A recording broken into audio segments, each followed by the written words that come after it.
আমি আরেকটা বিয়ে করব বা অন্য কোনো কিছু। আমি কোনো ব্যাটা মানুষের আশেপাশেও নাই। ফের বিয়ের বন্ধনে আবদ্ধ হয়েছেন দেশের আলোচিত নারী উদ্যোক্তা ও ইনফ্লুয়েন্সার রুবায়েত ফাতেমা তনি। এমনই খবর এখন সামাজিক যোগাযোগ মাধ্যমে আলোচনার কেন্দ্রে।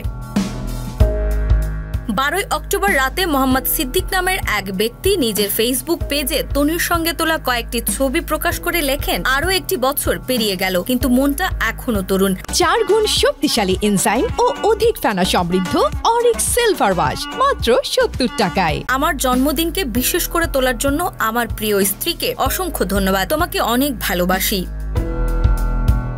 এরপর গভীর রাতে তনি নিজের ফেসবুকেও সিদ্দিকের জন্মদিনের শুভেচ্ছা জানিয়ে লিখেছেন, জন্মদিনের শুভেচ্ছা। তোমার মতো বিশেষ একজনের জন্মদিন উদযাপনের জন্য বছরের একটা দিনই যথেষ্ট নয়। জানা গেছে তনির নতুন স্বামীর নাম মোহাম্মদ সিদ্দিক। তিনি মানশিপ টেলিকমের মালিক ও ব্যবস্থাপনা পরিচালক। সিদ্দিকের ভেরিফাইড ফেসবুক প্রোফাইল অনুযায়ী তিনি যুক্তরাজ্যের ডি মন্টফোর্ট বিশ্ববিদ্যালয় থেকে পড়াশোনা করেছেন এবং বর্তমানে যুক্তরাজ্যেই বসবাস করছেন। তার গ্রামের বাড়ি খুলনায়। এর আগে গত বছরের 7 অক্টোবর ব্যাংককে চিকিৎসাধীন অবস্থায় মারা যায় তনির দ্বিতীয় স্বামী ব্যবসায়ী সাদাত হোসাইন। তাদের সম্পর্কের বয়সের ব্যবধান নিয়ে তখন ব্যাপক আলোচনা ও সমালোচনার মুখে পড়েছিলেন তনি। স্বামীর মৃত্যুর পর 2 সন্তানকে নিয়ে নিজের পোশাক ব্র্যান্ড সানভিজ বাই তনি পরিচালনা করে যাচ্ছিলেন তিনি। দেশের বিভিন্ন স্থানে রয়েছে তার 12টি শোরুম।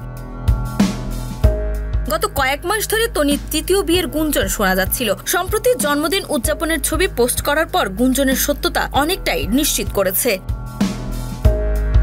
নাজমা, মাই টিভি।